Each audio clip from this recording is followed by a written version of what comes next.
place, there is what's called the Biscailuz Center, which is here on the 1000 block of Eastern in East LA. And this is where the Sheriff's Department Arson and Explosive Unit is headquartered here. And often they do conduct training exercises. I was not able to confirm whether what happened today was part of a training exercise or not, but this is where this particular arson explosives unit of the Sheriff's Department, very specialized unit, is headquarters where they are based. And again, 3 sheriff's deputies dying in the explosion is the information that I'm getting this morning. What the hell? That would make this one of the deadliest days for the LA Sheriff's Department in my memory, for sure. I can't remember a time where 3 sheriff's employees died in one day. Wow, I that is don't insane. recall Yeah, that either, Eric. What kind of explosives were they doing there?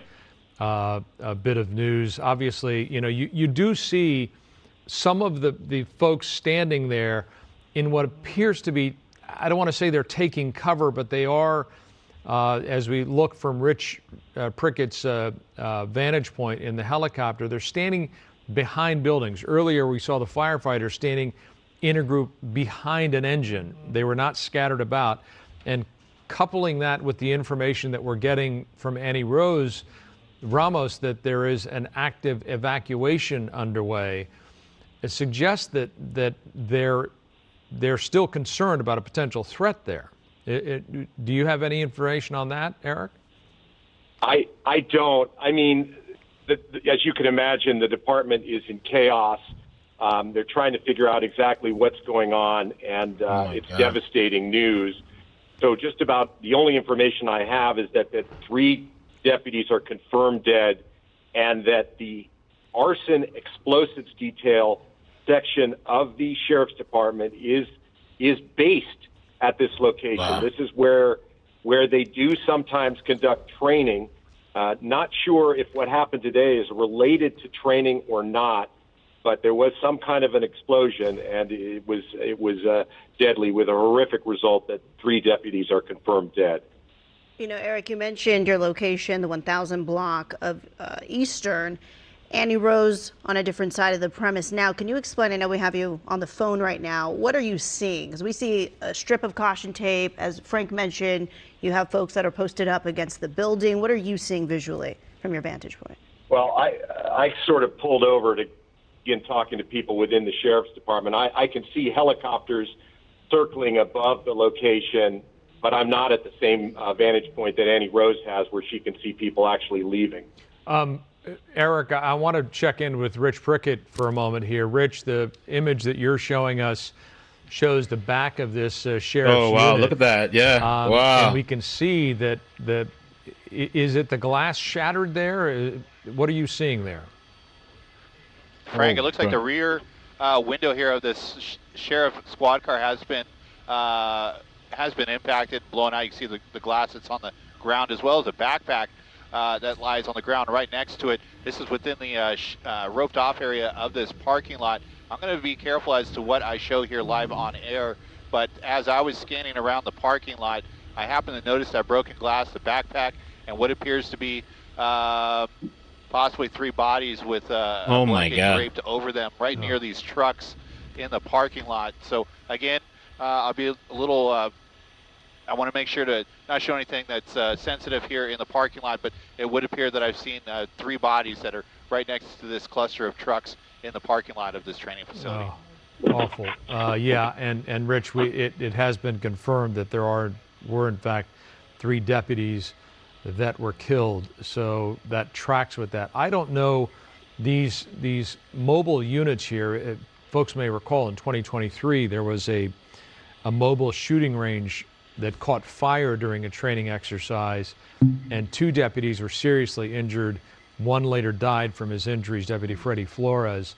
That was in 2023. We don't know if these units are also related or used in a similar fashion, but from what you're reporting to us, this explosion occurred near these sort of semi trucks down gosh. here, and I don't Dude, know. this is crazy. How 3 they're cops employed in or one if they have incident. anything at all to do with this. Eric Spillman has told us Dead. that the arson and explosives detail was somehow related to what happened here, or that it occurred in an area where those folks train. So, you know, we're just trying to piece together what we can and being as conservative as possible in the reporting of it, because to your point, Rich, of the sensitivity of what we are reporting, and we certainly don't want to show anything that would identify any of these folks, so that their family members don't learn of this from us. They need to learn from the official channels as to what has happened to their loved one, not from us. So we appreciate your sensitivity in what you're showing, but we do need to show this. This gives you a sense of the explosive impact of whatever happened. We don't know if they use live fire in these situations. We know that the Sheriff's Enforcement Bureau certainly uses flashbang grenades. Oh yeah, what kind of explosives were they working on? At times, I don't know enough about their training to know if they use actual explosives when they're training their deputies as to how to disarm using bombs. These explosive devices that they encounter frequently in their job. You know, the training's so necessary, and the fact that, you know, you were mentioning what we're looking at now is so sensitive because of how fresh it is. If you're just tuning in, this call came in at 7:27 this morning. That's just over 1 hour ago. We got confirmation within that hour from the public information officer that 3 deputies have been killed in that LASD training facility explosion that possibly happened. Reports are saying in the gymnasium, which is somewhere in this greater East LA area where this facility is. We're working to get information. Can we check back in with Annie Rose Ramos? She's on the ground now, giving us a different perspective. Annie Rose, at last check, employees who were trying to get to work this morning were told to drive away, to leave the facility. What else are you seeing this morning?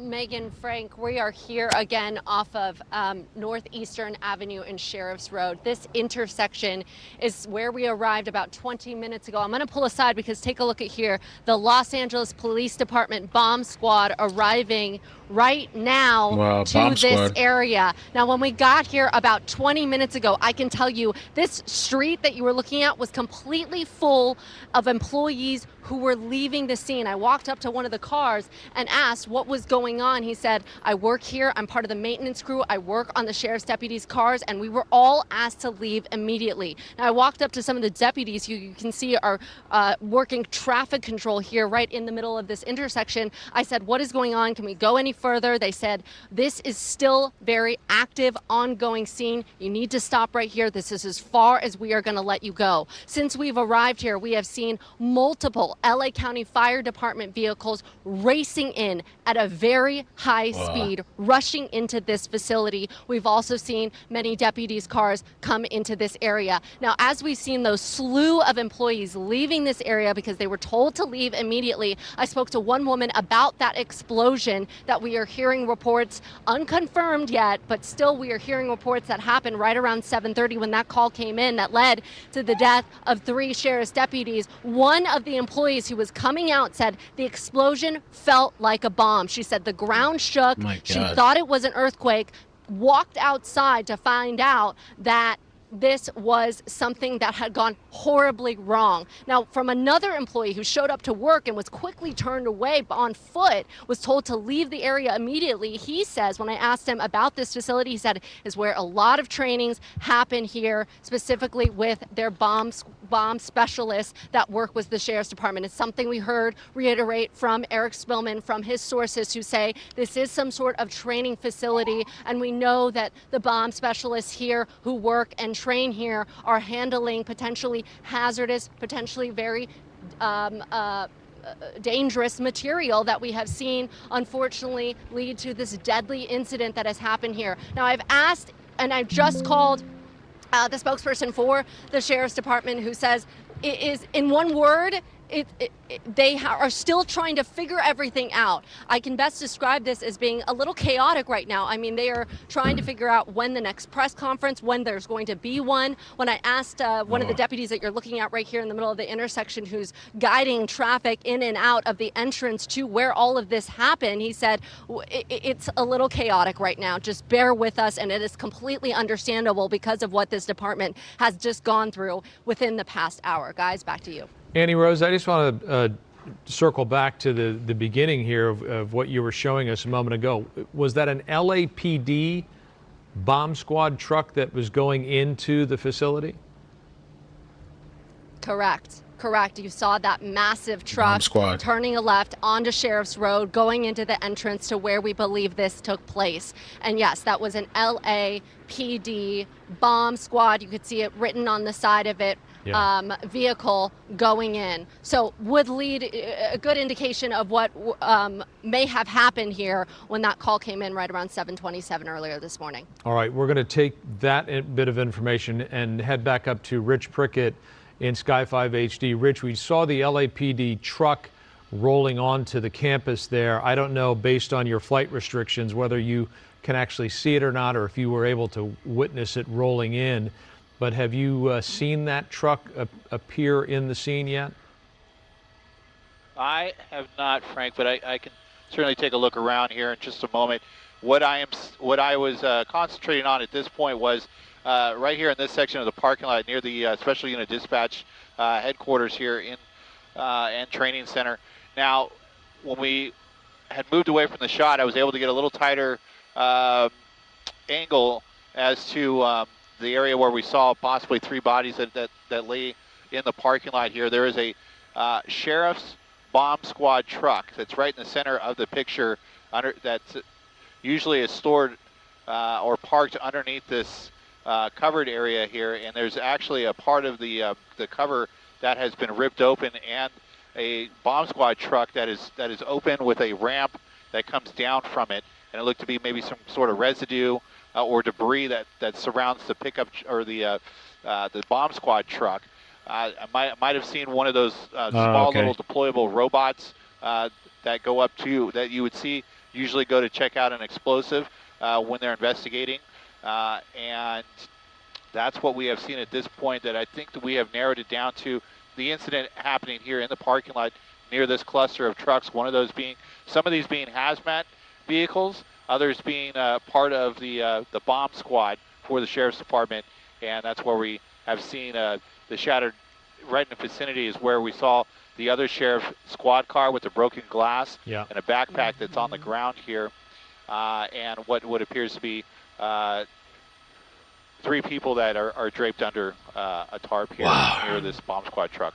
That we do see that from the video that we're looking at here, that I believe this is video and not the live picture, or maybe this is the live picture, but we can see that tarp with a hole, a gaping hole in the top there, and just below it is what Rich is speaking of. The doors are open there, and just beyond, around the corner from that, a second ago, we could also see one of those trailers that are brought in. Often when they take an explosive device, they put it inside a containment device for transport. And I don't know if that, I believe that's what was sort of at the tail end of that tent. But obviously we don't know which one of these vehicles came into play, but based on Rich's reporting and the visuals we're seeing from Sky 5 HD, you can see the area where we believe the explosion happened.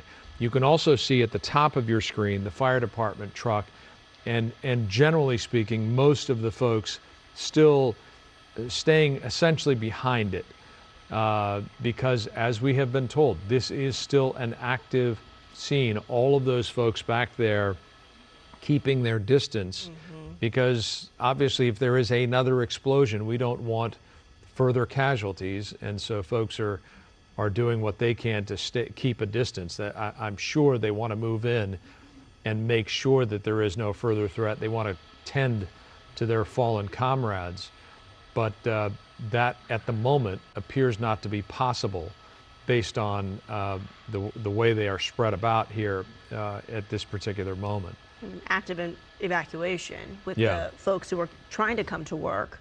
Annie Rose Ramos was telling us there was a long line of people and vehicles told to get out immediately. And so that's where it stands right now. That LAPD bomb squad truck has at least entered the campus and there, I believe it's right to your left top. Your top left there against the wall, Rich. I believe that's the LAPD. If you keep panning, yeah, there you go, right in the middle of your screen now. Yeah, that's the Los Angeles Police Department bomb squad unit. And so they're preparing to deploy in some manner, or at least they're there to assist. I'm not sure who would coordinate in a situation like this. I suspect the Sheriff's Department would either call in for assistance, or the LAPD may have just volunteered their assistance and may be on standby. It's not clear how they will be employed in this situation, but they are at least there standing by at the Sheriff's Department. We have Eric Spillman ready for us to go live now to give us an update. Eric, we know that you are now on the ground. We were on the phone with you earlier. Cars moving very quickly behind you. What are you seeing? Yeah, I mean, we're seeing a lot of unmarked vehicles with their sirens flashing as they go up the hill to this, we understand, it's called the Biscailuz Center, and it's the headquarters of the Sheriff's Arson Explosives Detail.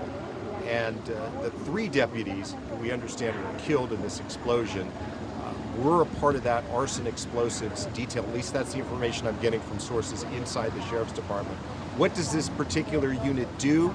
Well, they're responsible, a very specialized unit. They're responsible for any kind of suspicious packages, dealing with those. They're also responsible for clearing sports venues when there are big events. If there is a bomb discovered somewhere, this is the unit that is called in.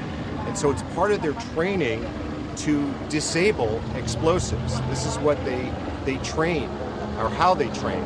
It is not known exactly what happened this morning, whether there was a training exercise underway that involved explosives that somehow went wrong. We don't have that information.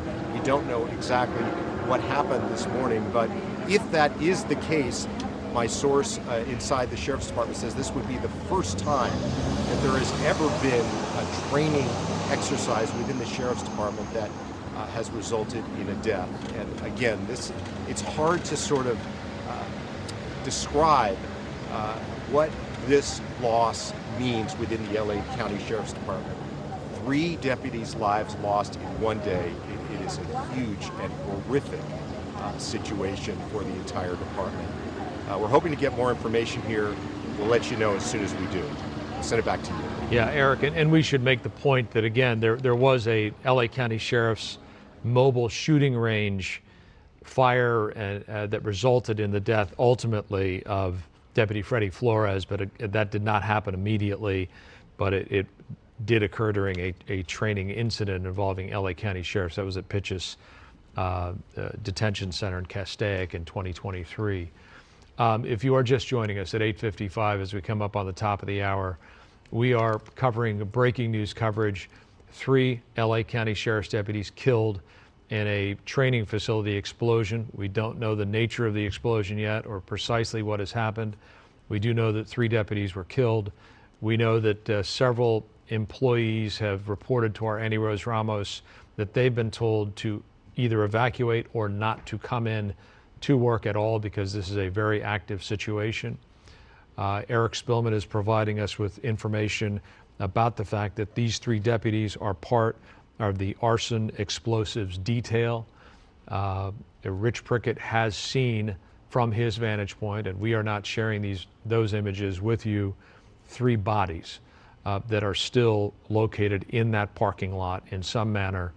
And you can see with your own eyes that there is a fire, or at least 2 fire units on scene there, and many of the deputies and firefighters are standing behind that engine because there at least is the possibility of a threat that continues to exist. We are getting information now that the FBI is en route to assist or possibly to investigate. We will sort that out, but that is what we know right now. And there's this sense of stillness, to your point, Frank, because this is an active investigation happening right now. We have noticed in shots before this people who are up against the building sort of just standing down in this moment.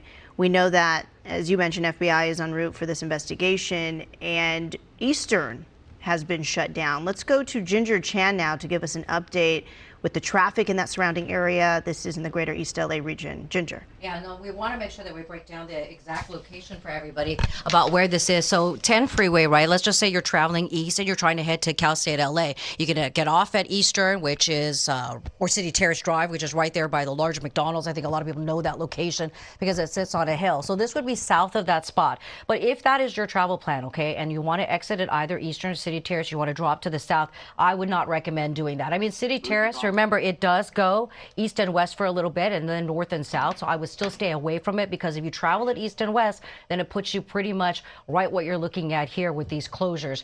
And then with Eastern being closed, where Annie Rosa, she just says she's at Sheriff's Road, I would not even advance. Okay, let me listen here a little. And as far as, it's a giant parking lot area next to the training facility. And yeah, they've got a lot to deal with down there this morning, and hopefully they'll be able to make that area safe and start that investigation that somebody's going to have to do down there. So then there are now reports coming in through the LA Times that a bomb squad was moving some explosives when the blast occurred, and that it did happen there was the windows of an SUV's cruiser were blown out by the explosion. And then I guess in that area there's a massive tarp that's covering that exact area where the blast happened.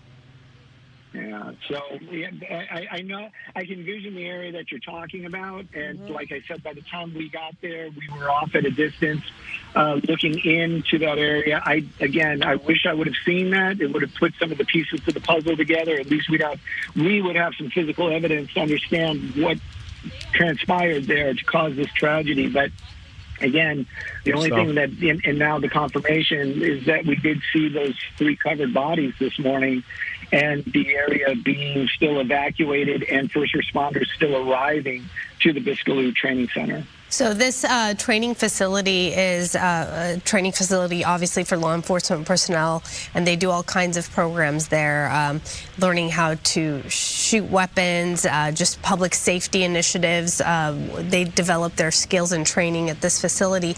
As far as just kind of the lay of the land, how close is it in proximity to homes or businesses? Because when you think of a training facility, you imagine that they have a good chunk of land dedicated to these types of programs, and there aren't many people exposed to this type of a thing. Oh, that area up there is a large county-owned property. As far as homes, the homes are very far away from anything anywhere close to that area.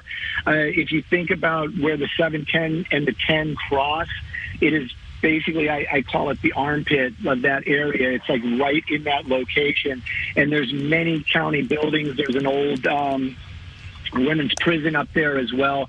That is a very large area that the county owns that uses for training, and there's also repair facilities up there for county fire trucks, sheriff's vehicles, and other. So it is a very, let's just say, it is a very, very large area. As far as the public being in any kind of danger, I would say that they are definitely not. They're, as far as homes go or people living nearby, I would venture to say probably a mile, maybe more, from any of that area.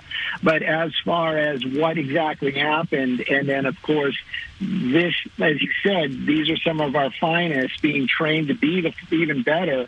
To have that tragedy happen to them, now you have to have other experts go in there to make sure that the area is safe.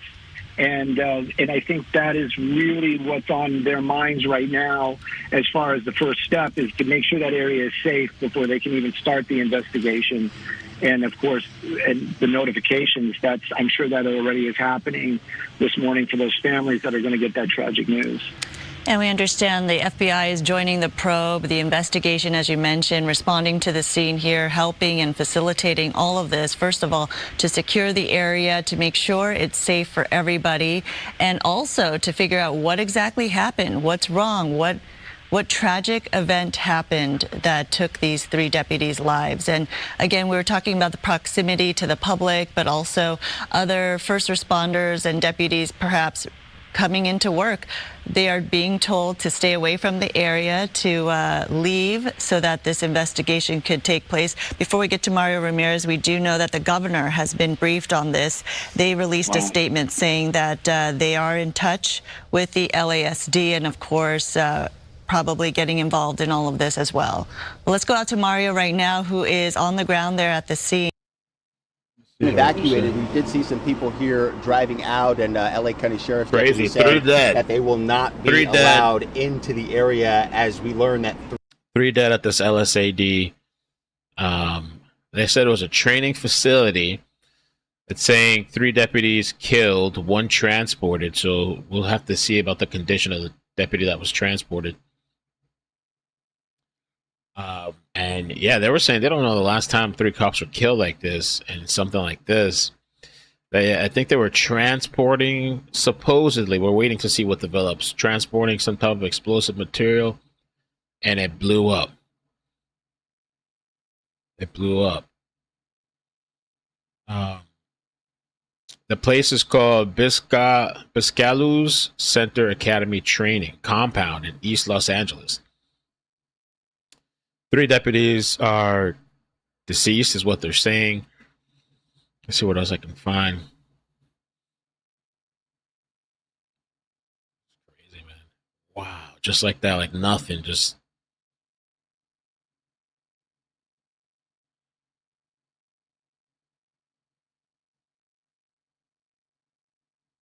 That's crazy, man.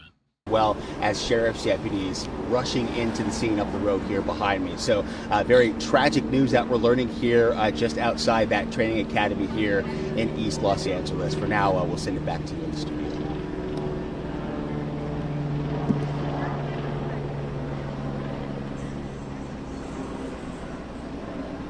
Was there a big LSAD news conference yesterday on ICE?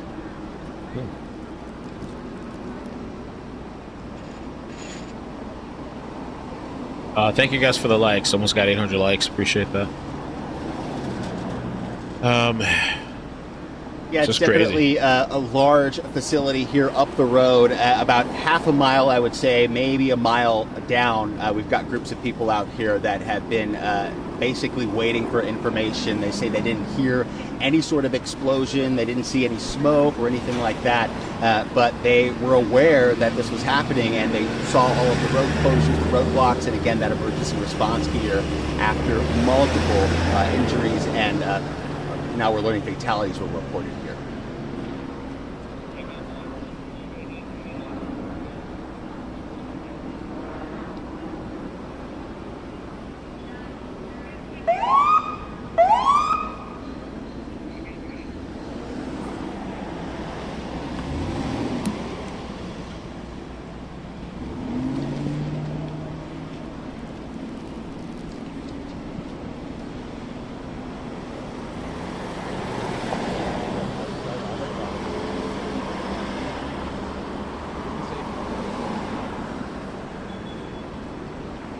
Yeah, you can see that row of cars here driving out. I'm actually not sure where this road starts. Maybe on the other end of the facility, this traffic may be being redirected out after they were already let into the closure.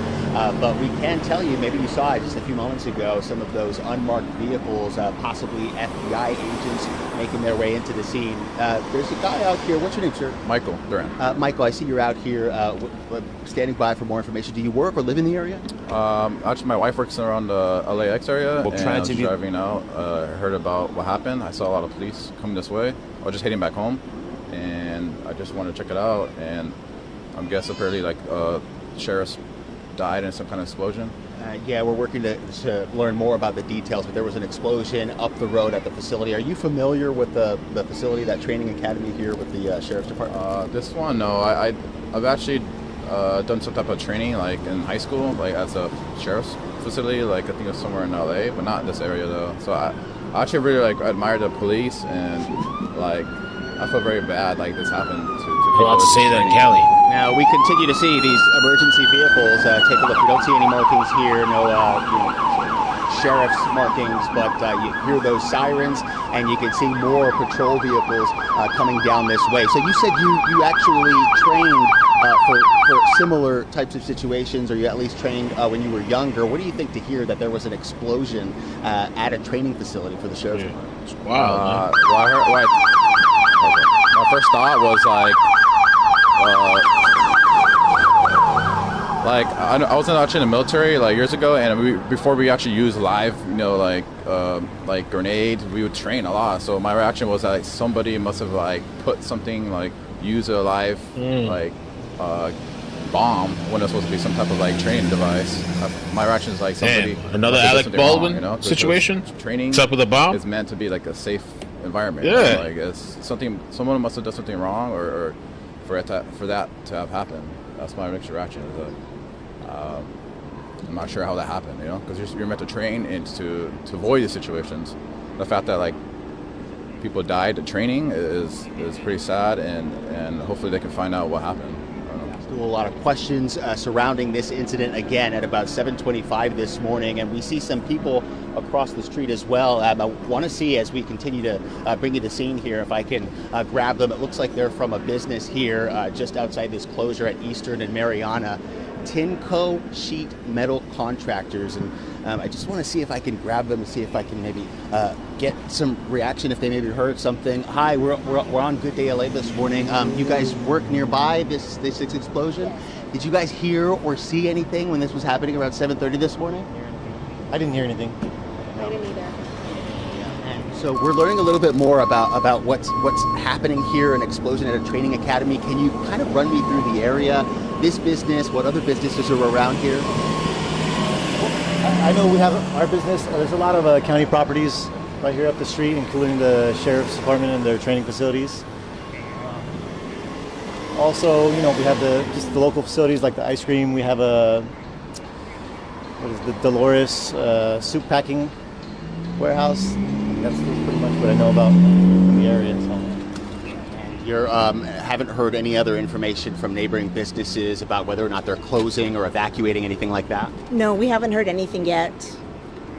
And you all are open right now? We are. As of now, we are. We're going to wait for further direction from the deputies. If they have any more information for us, they're going to let us know. How close would you say this business is to the facility up the road? I know someone across the street said about half a mile. Yeah, less than a mile, half a mile. All right, thank you guys for talking to us. So again, this is Eastern and Mariana, one of multiple closures around the training center here where this all happened. And as you saw earlier, multiple black and whites as well as unmarked vehicles passing through this intersection, Sandra and Araxia. We'll send it back to you in the studio. Yeah, man. What is going on with all this insanity? They were wearing. And then there was a third body. You can sort of see the tarp. Third body. And there was a tarp over that body. It's another 30 feet away from the other two bodies around that truck on the top of your screen by that van that's covered with the tarp.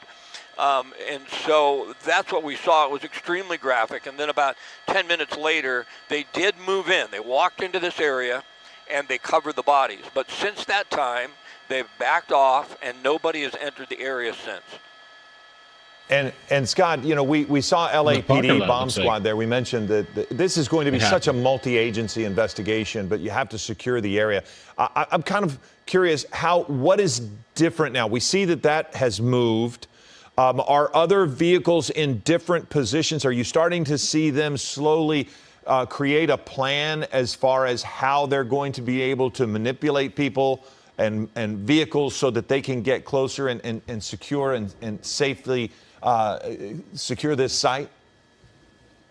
Yeah, I think what they're doing right now is they're devising the plan, and LAPD, more than likely, in my opinion, is going to be the entity that moves in and goes into that area, probably with one of their robots. It's going to be a long playing deal. This isn't going to happen quickly. They're going to take their time. They don't know if there's something else that could explode in there. They probably really don't know exactly what happened. They probably have some idea because they know what those sheriff's deputies were doing this morning. They were there at 7:30. They had a job to do, whether it was moving explosives, no matter what it was. At least they have some sort of idea what they were supposed to be doing. From there, they can derive maybe what they're dealing with, but not for certain, because they may have grabbed something that they weren't supposed to. I mean, there's so many possibilities. You just can't really cover them all, and that's why, you know, when we talk about things, it's speculation. But given that, it's going to be the LAPD, we believe, that moves in and secures the area, because, you know, you talk about a unit with the SCB and the Sheriff's Department, the bomb squad, that's only maybe 100 individuals. They're all pretty shook up, and I think a lot of the equipment that they use, you can open up a little bit, you see somebody's taking a picture now, but on the right side of your screen, you see all of those bomb squad vehicles. I believe a lot of the equipment the LA County Sheriff's Department would use is in those vans, and so because of that, I think what we're going to see is the LAPD come in and secure the area. I want to give you a wide shot. Now, that is Sheriff's Way that winds around this entire area. On the bottom of your screen, there's a training facility here for the Sheriff's Department.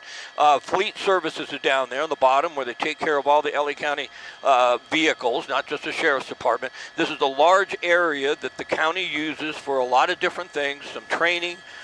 They have, like I said, Fleet Services. They secure all their radios and things of that nature in this area. And I don't think they're going to let anybody into this area. It looks like they've shut down the street, so there'll be some services that maybe if you wanted to get into Fleet Services, you may not be able to do that today, especially if you're a civilian, although not a lot of civilians are allowed into this area, but it gives you an idea. They're shutting everything down. And then, of course, it's such a tight-knit community. We're seeing a lot of LAPD officers respond, excuse me, that probably aren't here officially. Of course, a lot of LA County Sheriff's deputies responding just because they know the individuals or they know someone who's close to the individuals. And so we have a lot of law enforcement vehicles that are here now. But I think, Philip, a plan's being devised. It looks like once they get that done, they'll be able to move in with the bomb squad, with the LAPD bomb squad, right to that area in front of the fire engine there, or on the top of your screen where the tape is over that little alleyway. And they'll be able to move in and really go in there and get an idea what they're dealing with. I think they'll use the robot to do that, but, you know, time will tell. All right, Scott. We do have Monica Dianda live on the ground. And Monica, she's been forced to move several times as they extend this perimeter. Monica, can you hear me? And where are you located right now? Yeah, I can hear you guys. You know, Scott just mentioned Sheriff Road, and that is where we're at. If you take a look, leading up that way, that is where all of this investigation is happening. I got to tell you guys, I saw something quite emotional while we were trying to make our way a little closer to the scene. We saw one sheriff's deputy pull in, and as the other two deputies were lifting the caution tape up, they started, you know, crying essentially. Their eyes were watering as that deputy told the other two that were working the scene, "I'm sorry." And that just goes to show the human element, right? These law enforcement officers that show up every day, they have families, they're friends. This is a brotherhood, a sisterhood, and it is really devastating to see that not only they have a job to do right now, but they are also going through it, right? This is heartbreaking. They likely know the people who were killed in this explosion. And we are also learning new information. This is coming in from ABC News that the personnel were handling some kind of explosives when there was a blast. At least 3 employees are believed to be dead, and we are expecting to hear from Sheriff Luna very soon here. So as soon as we continue to learn more, we will pass that information along over to you. But really heartbreaking to see the deputies out here. They're having to do their job, but also process that they just lost 3 of their family members. With that, I'll send it back to you guys. Monica, to be clear, you have spoken with someone at ABC who has said the individuals were handling explosives. So that is confirmed through ABC News sources? We have it reportable here. From ABC Network. Preliminary sources say it appears the Sheriff's Enforcement Bureau personnel were handling some sort of explosives when there was a blast. Okay. All right. That kind of jives with what we've been speculating. Well, we knew there was an explosion. Right.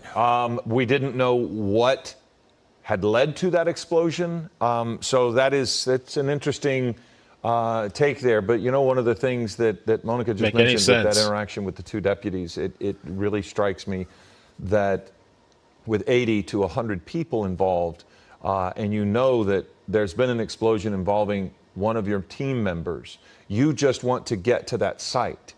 And the exchange that she witnessed, you have to think that there are people who are arriving and they learn who it was in that moment. They don't know. Right.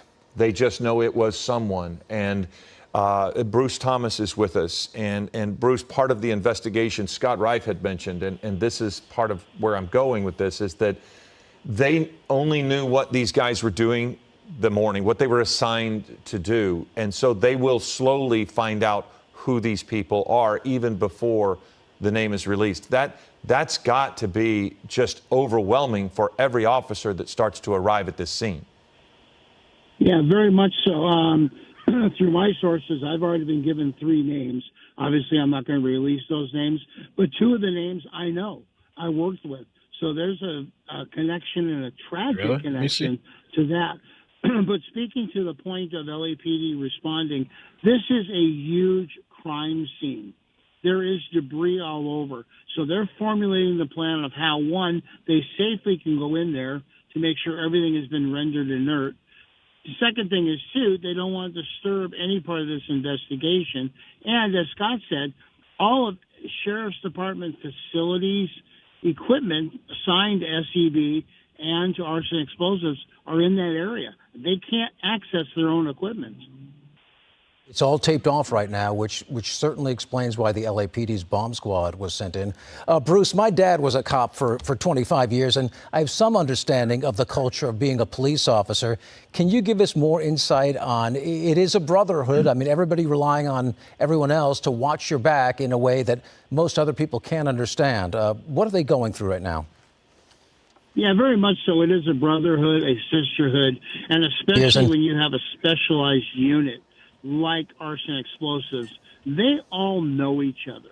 And so for them to work this scene is just going to be heartbreaking, at the same time very professional, because they have a job to do. And also, you know, Bruce, you had mentioned that you knew and worked with possibly some of the victims here, and we have to also understand the families. I mean, there are families out there who maybe have been alerted, maybe haven't been, and there will be a community of people that aren't just the officers that are having to come to grips with this incredible loss. And I think when you mentioned that you might know some of the victims, it's just, it's gut-wrenching to imagine what the families are going through. Yeah, I mean, they started their day at maybe 6 a.m. I mean, do the families even know yet? Have they... I mean, maybe I'm sure they know, I guess, who got killed, the department, but have they even notified the families yet? What happened? They're going to have to investigate this. How does this happen? I guess an accident. I guess they're going to have to look in and see. Explosion kills 3 and 1 transported to the hospital. What a mess. That's crazy. 3 like that. It's such a quick incident. I'm still confused because, yeah, they're saying explosion, but then some people said they heard nothing. But people around the area said they heard nothing. There was one person that said, like, they felt a vibration and a loud, like, sound, but some of the other people said they didn't hear anything. Speak with some of the business owners you spoke with, which we heard from, say they didn't hear anything, which is interesting because when we think of an explosion, we imagine that it would look a certain way and sound a certain way, right? Yeah, exactly. And that was word from the employees inside a company called Tinco Sheet Metal Contractors. And they do add that it was loud inside, and that may be why no one inside the building heard that explosion.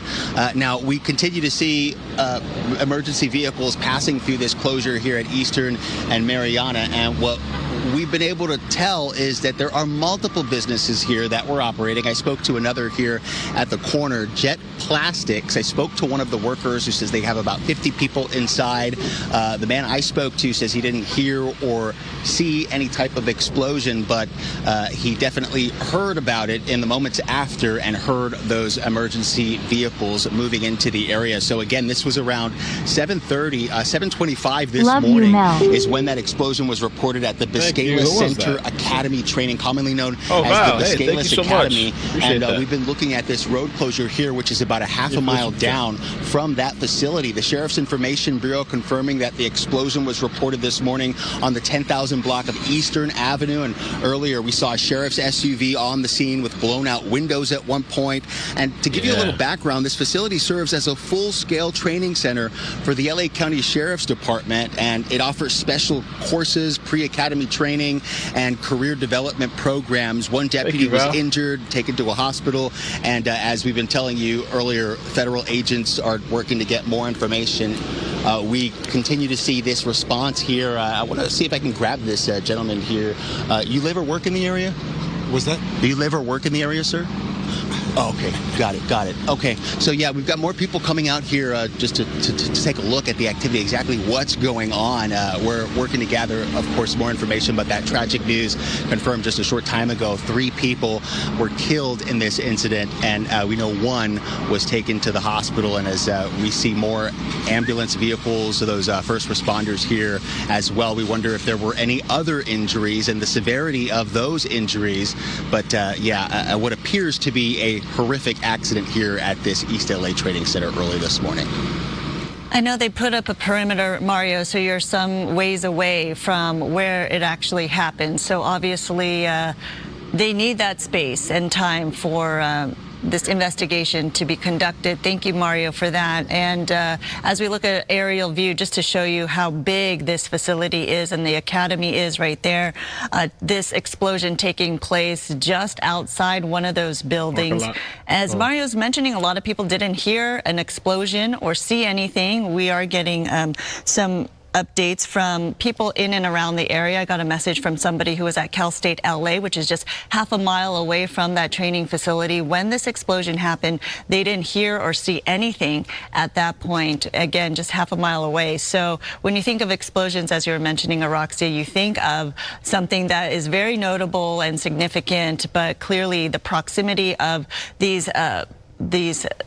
the sheriff deputies obviously involved in this must have been so close to this explosion that went off. But yeah, you're seeing the aerials. Yeah, I wonder, I'm sure they're going to be setting up, I don't know when, some type of press conference to explain, give some information, what happened, what went wrong, and, you know, how preventable was this? What kind of explosive? Pam Bondi apparently already responded to this situation. She sent out a tweet. Is this related to this? Yeah, she did tweet out. She says, I just spoke with U.S. Attorney Bill Esayili about what appears to be a horrific incident that killed at least 3 at a law enforcement training facility in Los Angeles. Our federal agents are at the scene, and we're working to learn more. Please pray for the families.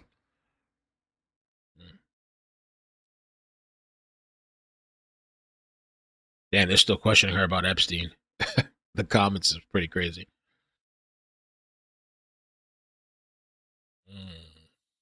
Okay.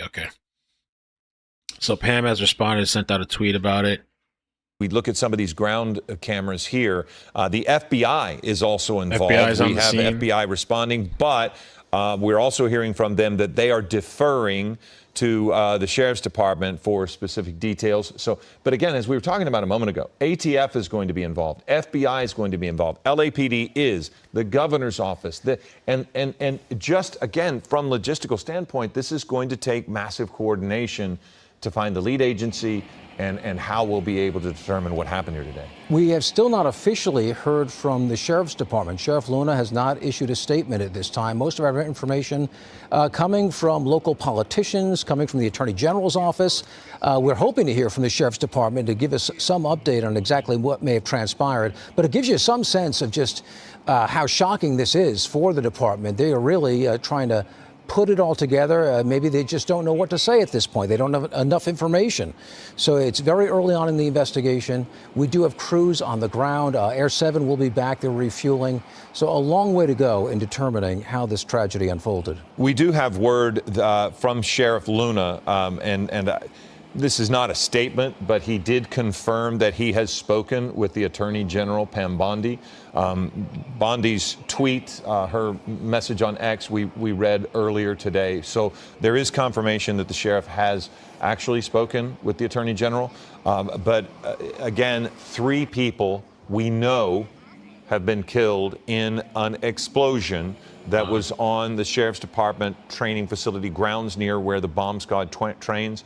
David Ono joined us earlier, and he had talked about his opportunity to train or to be around them when they trained, and his explanation at what might be going on around 7:30 is he said that's when they do a lot of just work. They're just getting their day ready because the rest of the day is going to be so occupied. Yeah. So we don't know what was happening, but we do know that a lot of activity is happening. Yeah, for people like you and me, getting ready for work means maybe reading a few scripts. These guys get ready with explosives. That's what they deal with on a daily basis. And shockingly, something went terribly wrong this morning, and that's what we're trying to figure out exactly what happened. We don't think they were on any kind of call, a bomb squad call.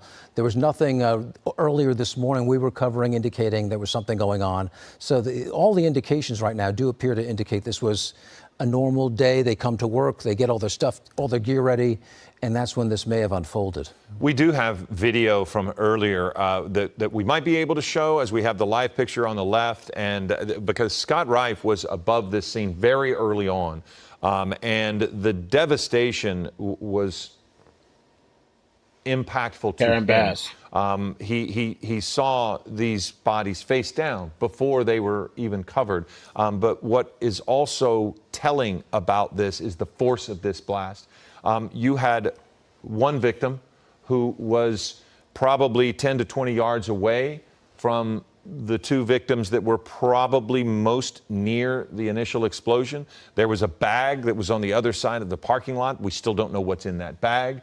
So you could really see from his images, and he also pointed out, the windows were blown out of the back of a lot of sheriff's cruisers. So the force of this blast was significant. And I think that is very interesting in the sense that, you know, that type of blast, that to kill at least 2 people virtually instantly, and then another death, and then all of those windows, that is a significant explosion for just moving something around at that time of day. So that is part of what is very complex and interesting to me to wonder what that might have been. And also a reminder of just how dangerous their work is. Every moment. That they deal with this kind of stuff all the time.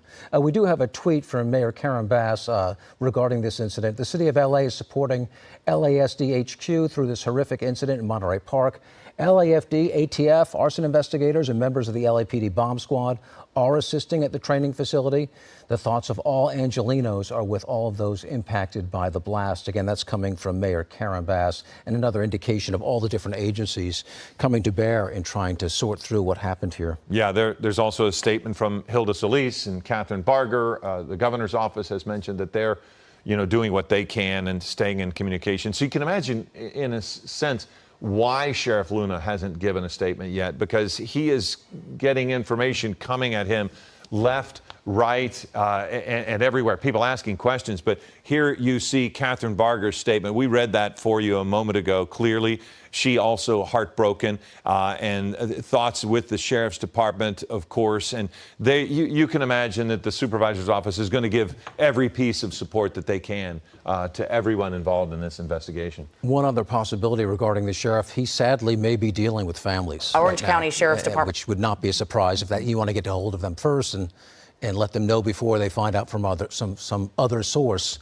So that may be what he's dealing with, and that may be why we really haven't heard from him yet. Well, and let's also take a moment here, because on the stream we have an opportunity to be a little more relaxed in what we're doing. Let's both take a moment to point out we're talking about an accident and an investigation and death because it is a news story.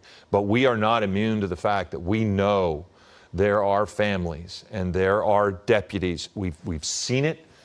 This is gut-wrenching. Yeah. So we are giving you the information about what happened because that is what you want and you need.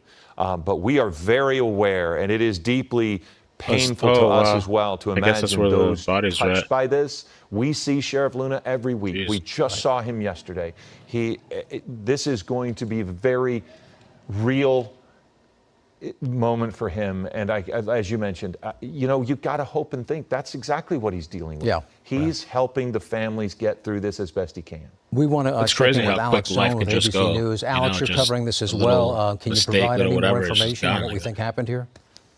Philip, yeah, what we've been told is that they believe it was an accident, that they were moving around some kind of material, and then it exploded. But to your point a moment ago about all of the other agencies that are responding right now, the FBI is sending bomb techs and their evidence response team. The ATF says that they're sending their bomb techs right now as well. They've got special agents that are going. That's not to indicate there was anything criminal here, but more out of respect for the sheriff's department, in that, as you mentioned, they're dealing with a lot right now, and the sheriff is going to have to deal with a lot that they lost their own in this. So the LAPD, the ATF, the FBI can come in and help them out in the investigation to figure out what did go on. And we really don't know at this point what happened and why the explosion went off. But there are a lot of other agencies that are going in right now.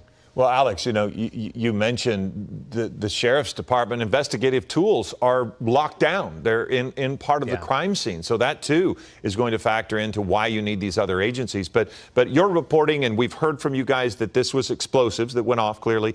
But my question is, the force of this blast, have you heard any indication as to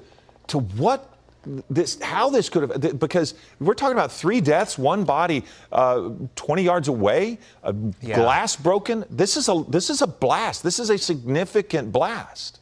Yeah, and what they were moving, and I've been to this facility numerous times and can tell you that they have a lot of explosives there typically to train with, and potentially they would bring things back from a scene, although normally they would detonate those closer to a scene if they were bringing something back. But it could be what the bomb squad was using. It could be explosives that are used to breach doors. But typically that wouldn't be that powerful. Of what this was and why they had it, we have no idea at this point. And the sheriff is going to need to come out at some point and explain why they had this stuff and what it was. But it's a big, secure facility that is tough to get into, that all of this would have been locked down. We don't know what they were doing with it, but it seems like that they were moving it around at that moment when it went off. Yeah. Yeah, the indications are that this was a normal day of work. They come to work early in the morning, getting ready for the work day, and that is when this tragedy unfolded. And as we were speaking with David Ono, who's done some training with this group, that's not unusual for them to have to deal with materials like that early in the morning as they start their day. Scott also pointed out that nobody was wearing any protective gear, as far as he could tell, that they were wearing their normal uniforms. So you would think if they were dealing with something dangerous or they thought it was dangerous, they would have protective gear on. Yeah, you're right. And one thing about the response is all these agencies are going. I just came in from Santa Clarita, and coming down the 5 right now, it is nonstop lights and sirens of sheriff's vehicles, marked, unmarked, LAPD coming in to help them out. That there is this big response going on. But yeah, I mean, it would be a normal beginning early of the day, 7 o'clock, 7:30, moving around whatever they're going to do with training or wherever they need it out in the field for what they're going to be doing that day. It would seem that that's what this was. There is nothing indicating anything nefarious in this or any kind of a crime, but the FBI, the ATF, the LAPD, they're going to help them out and figure it out. Well, Alex, I mean, you think about the uniqueness of this instant. You have the Attorney General, Pam Bondi, also making a statement. And I was a bit surprised. I mean, for us, it's a big thing. It's a local. It's happened right here. But for the Attorney General, that shows the uniqueness of what's happened here.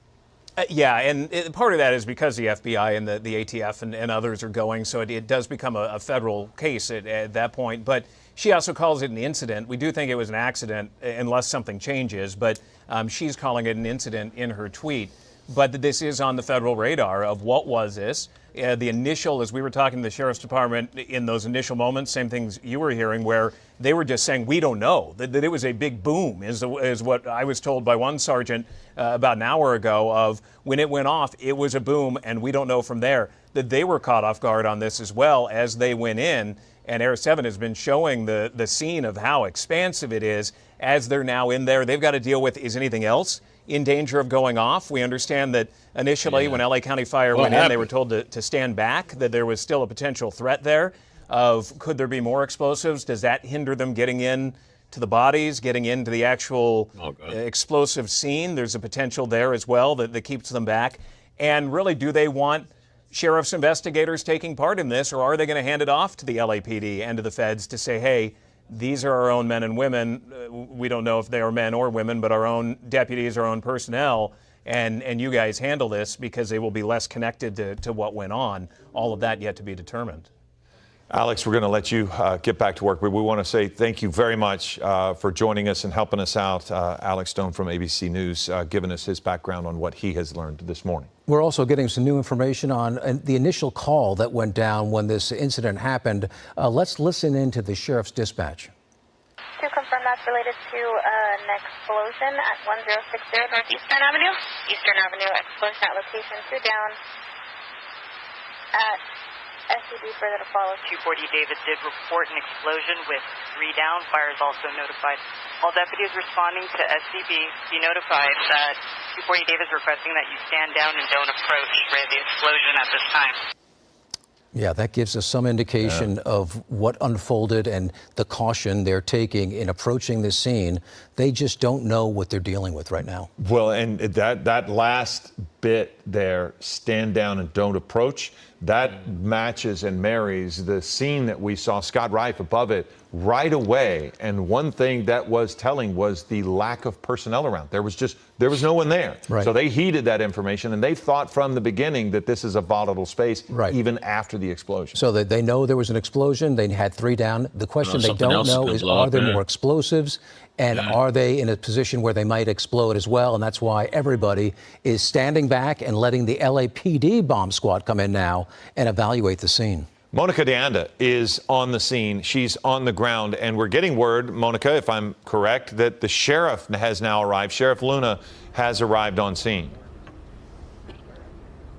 That's right. We ourselves didn't see him come in through here, but we do know that Sheriff Luna is now on the scene. So likely he's, for the first time, getting his eyes on what really happened and what transpired. This is heartbreaking, right? Nothing like this has ever happened. This is truly unprecedented, and now he has a tough task of, like you guys were mentioning, notifying the families of those 3 employees that were killed in this deadly explosion. It happened just after 7 a.m. this morning. A lot of details still unknown.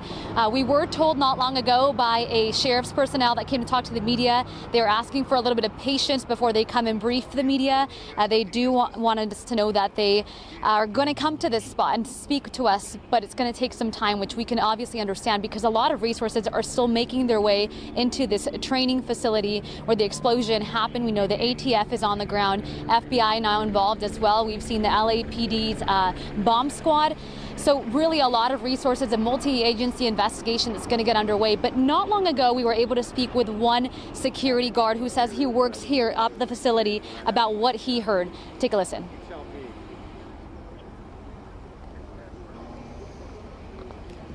Okay, Monica, thank you very much. So that was Monica DeAnda reporting live from the scene and also letting us know that the sheriff was just arriving there. We've not heard from him yet, but we do know it was an explosion. Monica, thank you very much. Bruce Thomas joining us now. He's been with us throughout this, and Bruce, you know, once we get past the horrific nature of this explosion and 3 lives lost, again, we look at this investigation.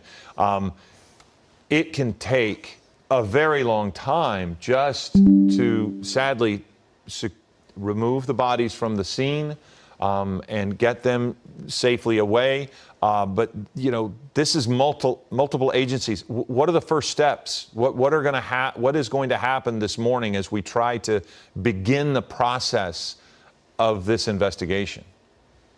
Yeah, Philip, as you're talking about, this is multi-layered. The first thing you got to do is render the area safe. Second thing is you identify it as a crime scene, not just from a law enforcement perspective, but this is a Cal OSHA incident, meaning this is something that happened at the workplace. So they have to come in too. So then you have multiple agencies. In this case, LAPD, arson explosives will be there. The sheriffs are going to be involved to some degree, probably not handle the initial investigation. Then you have the FBI, which comes in, which are evidence gatherers, and they're very proficient in that. And then you have alcohol, tobacco, and firearms. So you have so many agencies involved. You're going to have a command post. This is going to take days to sort through this, if not weeks. The investigation, there's no question about that, Bruce. We were spoken so far, and we were just curious, perhaps, is he dealing with families this early on? Is that safe to say? Well, you know, having worked the Sheriff's Headquarters Bureau for a couple of years, and that's how I got started with the media, is there's so much information, and it's like a funnel. You want to just narrow it down. What is specific for the sheriff to talk about? Crazy, man. What do you do with all this mess? Incident, about the loss of life. They are notifying the families. They are notifying the loved ones. They have department executives that are doing that. But the sheriff will give out whatever information he can as quickly as they can. But the primary focus of the department is to deal with this incident. Yeah, Bruce, we'll continue this. I just want to do a little housekeeping here as we are streaming live and continuing our coverage. John Gregory, thank you for being here this morning. John Gregory is going to step out now. Colleen Sullivan is stepping in. She's going to get herself settled and locked in here, but we're going to continue our coverage of this. Again, John, thank you for being here. But Bruce Thomas, again, as we continue this coverage of this deadly explosion here, and you mentioned all of the details that are going to go into this investigation, but we spoke a moment ago, you know, you see sheriff's deputies here who are helping with traffic control. The force itself is large. There's 10,000 or so sheriff's deputies, but each of these is likely connected to what is happening today. And how do you compartmentalize that when you're trying to help with an investigation, but you know who was involved in this likely? We have not released the names at this point, but these people, you really have to be able to compartmentalize what has happened today. Yeah, no question about it. Initially, the world responds. And then as things calm down, and I hate to use that word, but as things pare down, they'll release personnel. But you're going to have a huge unified command post on the grounds of SEB, you know, the Special Enforcement Bureau, or SWAT as it's known. You're going to have all these vehicles which are no longer able to be in service. The one thing I was going to point out was years ago I went to a federal training facility in New Mexico, and something as small as a thumbnail explosives patch can cause so much damage and injury, and in this case, possibly death. Could have been something as small as that even.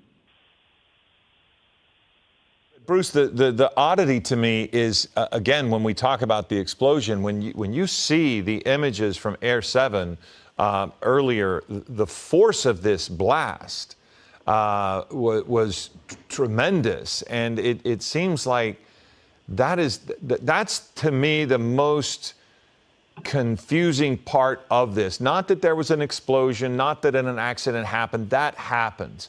But the force of this explosion virtually killing at least 2, possibly 3 people instantly. The third person seemed to be a little bit further removed from the blast site.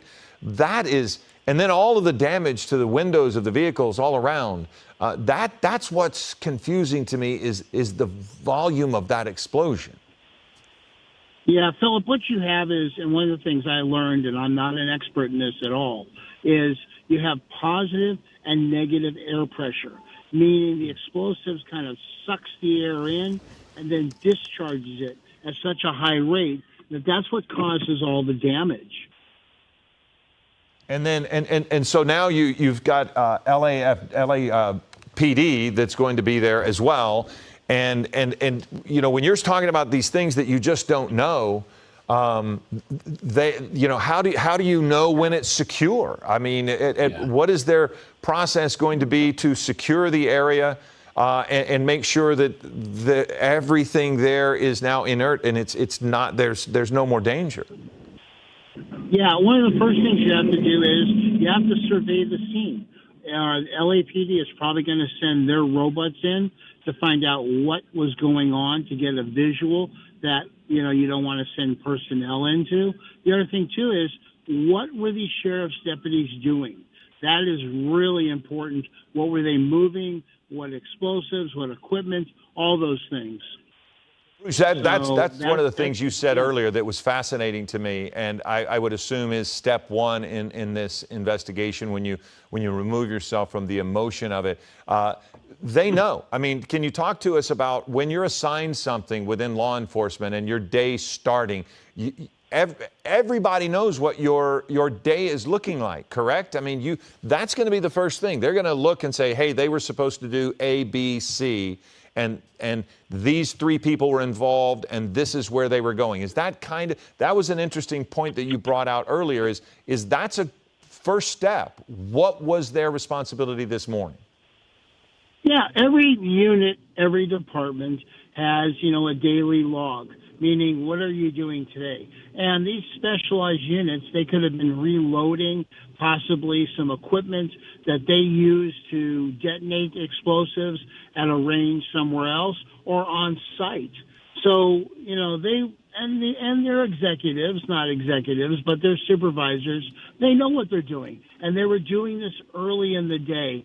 So it lends to me that, you know, once again, and you've used the word and we hate it, this was just a routine restocking type of mission or just a routine moving of equipment.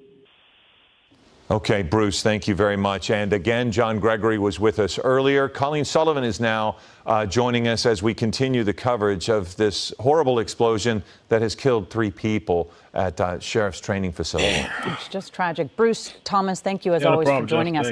Bruce, I have a question about some of the people and the personnel who are stationed here and about how these are highly trained individuals, very competitive to want to be in this sort of, you know, arson, explosives details. They do handle a lot of things. They're called out to respond to so many incidents throughout our area, especially in the month of July, being that we had, you know, 4th of July. We saw about 4 years ago, the LAPD had a situation where they were trying to transport illegal fireworks, and then they underestimated the container, and then it blew up in that neighborhood. So what do you think do you think that they did a training? Do you think this could be at all related to anything within the 4th of July? I mean, I know that you don't exactly know, but you have so many years of law enforcement experience that you've heard, you know, a lot of things sort of, you know, it's cyclical. Yeah, Colleen, you know, you never want to speculate or assume, but in this case, it could have been something related to the 4th of July. So they said that LASD was moving unexploded ordnance recovered from last night when it exploded today. I never wonder recovered from where. And it is rendered safe. Most of those trailers have the robots, the Andros automatic robots that are remotely controlled. So what happened? You know, once again, we don't want to speculate, but it was powerful enough, as Scott said, to blow out several vehicle windows and kill possibly up to 3 personnel. Bruce Thomas giving us a bit of a perspective. It is rendered safe. Most of those trailers have the robots, the Andros auto. That's crazy. Victims, but and that can take hours. By the way, that can take a long time. But then you've got to start canvassing this area for every shred of evidence all around that to place. help you really understand what happened here, right? I mean, that, and again, that could be days, weeks, months. Yeah, Philip, you're 100% correct. The coroner's office will take possession of the bodies, and typically you can't move those bodies until the coroner is on scene. So, you have, and we talk about multi-layered investigations. After the render the area safe, you have to identify and mark and photograph everything, every piece of debris that's on the ground. And then the investigation starts, and that could be hours from now.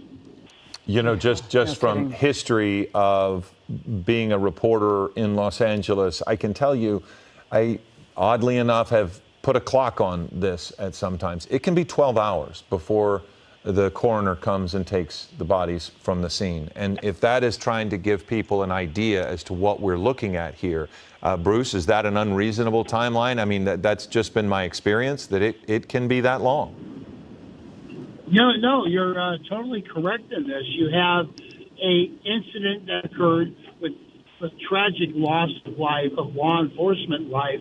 So there has to be respect and dignity to those bodies given by the personnel on scene and the coroner's office when they get there. And there is a whole protocol in dealing with an officer that has died tragically in the line of duty.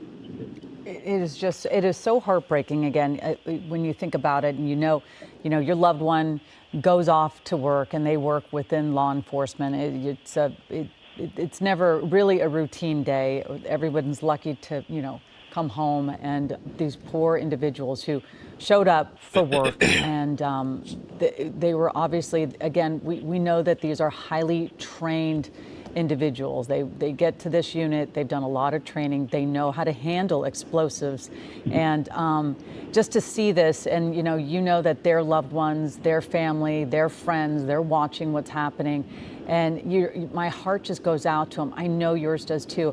I also think about what Sheriff Luna has ahead of him today, because not only does he have to figure out what happened, but he does have to take care of his law enforcement family. They really do consider each other brothers and sisters. Yeah, you're right, Colleen. And the other thing too is, these deputies assigned to this specialized unit know tenfold other department personnel throughout the entire region, throughout the entire county. So the sheriff has to deal with not only the loss of life for them, for that unit, but also for the entire department, all the men and women that work underneath him. Yeah, and again, we don't have a word on when Sheriff Luna is going to want to address the media, because obviously he's got to focus on what's going on here. And just by when you look at the stance of this environment, you see it's clearly not you don't see a lot of people running around. You do see the area cordoned off. Again, you don't know if there was any kind of crime scene. You don't know about any part of this investigation, but we do see it doesn't look like they are going in and out of cars. You see that cruiser where, the cruiser had the back window kind of blown out. So, but the way that the stance is, you can see there's a very large perimeter that they have quartered off to make sure that they can look at the evidence. And, Philip, Bruce, I know I don't need to tell you, but, many of us go out in the field and you see a lot of little markers of evidence markers. As of right now, I don't see evidence markers. To that end, they have it. The thing is, when this blast happened, now you start to see, I do believe, this is a lot of probably LAPD folks coming in as we get Air 7 back up above. But understand, one of the things that was very telling about this at the very early moments when Scott Rife got above this was the absolute lack of personnel anywhere near this. So you're going to have to put those markers and those, as you're going to probably thinking, the shell casings and the little things like that. Right. You'd have to be in that crime scene. And we heard 911 call from the dispatcher said earlier, they actually told them from the jump, stand down, don't approach the site. So for the evidence markers that you're speaking of, that's probably going to come. But I think this next step, and Bruce, you correct me if I'm wrong, this next step, they're still getting LAPD's bomb squad in place, in position to maybe even put the rovers in there to try to get in there and get eyes on this scene and make sure that it's not still volatile. Bruce, is that maybe where we're going? Yeah, that's 100% correct. I mean, you want to get eyes on this. You want to see whatever you can look for that happened at the incident. The other thing, too, is you do have a crime scene. You do have a industrial accident to some degree. So you don't want to contaminate it. So that has to be very calculated. What is our route in? What is our route out without disturbing the rest of it? The other thing, too, is you're looking at a safe zone of maybe 300 feet in circumference around the actual detonation or incident. Okay, Bruce, thank you very much. And let me just ask our producers, is Monica available? Is Monica still available on the ground? Okay, so Monica D'Anda is on the ground near the scene, and she was able to tell us a moment ago that Sheriff Luna had come on the scene. Monica, what has happened in the developments for you throughout this past half hour? Well, really, Philip and Colleen, we have continued to see a lot of law enforcement vehicles, both marked and unmarked, from the multiple agencies continue to make their way up this hill into this facility here. It's a training facility. We know this is where the bomb squad is located. And we do know, as you said, that Sheriff Luna is now on the scene. We are waiting to hear from him. Of course, he has a lot of things to do right now, including notifying those families. And Ruby, thank you so much for the stars on Facebook. Look at what happened here on the ground. And it's going to take a lot of time to truly piece together what happened here, right? We know this is the multi-agency investigation. This whole thing, I think this area here, what they were showing just a minute ago, is where the explosion happened. I think it's like right around here, this whole thing. Oh yeah, that's it right there. How did it kill 3 people? How big was this explosion? Didn't hear anything. I went to the restroom. Look at that. Just Didn't hear nothing? You know, I usually always go to the restroom. And then after, I just come out, and then I just see a lot of sheriff vehicles coming up to the Sheriff's Academy. So that's just one reaction. He was really surprised. Other people tell us they heard the loud boom. So really a lot of information coming from here. We are still seeing these agencies make their way inside to the facility. One thing that I do want to note that I mentioned earlier for our viewers that are just now joining us, this is a truly heart-wrenching situation, right? A lot of the sheriff's deputies are now working the scene and preserving it, keeping the media at bay. They have just lost someone who they work with closely, that they know and love like a family member. So this is really tough on them. I've seen some of them get emotional as they process what's happening and continue to do their job. So 3 people killed so far in this deadly explosion. As we continue to learn more, we'll of course update you. For now, live here in the city of Terrace, Monica. So we'll have to see at some point if they give a, I'm sure they'll give a press conference today at some point. I guess right now they're just handling. To try to get information about the training center, exactly what happens. As you see from News Chopper 4, it's a vast facility, but we were able to look into the archives of what might have happened there in the past. And there was a story that we covered here on NBC4 previously where 16 SWAT members were injured in a training explosion there. We're going to, of course, incorporate that into our reporting and find out exactly what's happened there in the past. But that is one of the first things that we do is say, you know, what is the history of this facility? Who trains here? What kind of training is done? And that is the kind of reporting that Eric Leonard has done, as well as he's been sourcing exactly what happens here as we try to put some of the pieces of this puzzle together. Because again, it happened at 7:30 this morning, but at this point we haven't gotten an official press conference or information from anybody exactly what happened here. We know it happened at 7:30. We know there was quite a response, and we do know that 3 deputies were killed. And as we approach 10 o'clock, we continue to follow the breaking news out of East LA. 3 deputies killed in an explosion at this LA County Sheriff's Training Facility. This happening 2.5 hours ago. A 4th deputy is in critical condition. Sheriff Robert Luna is expected to hold a press conference any minute now. The moment he does, we will bring you his comments live. In the meantime, we're monitoring the latest. Yeah, so we'll hang out and wait till they have this press conference to see maybe if they give us a little bit of information. I kind of want to look up a little bit about this facility.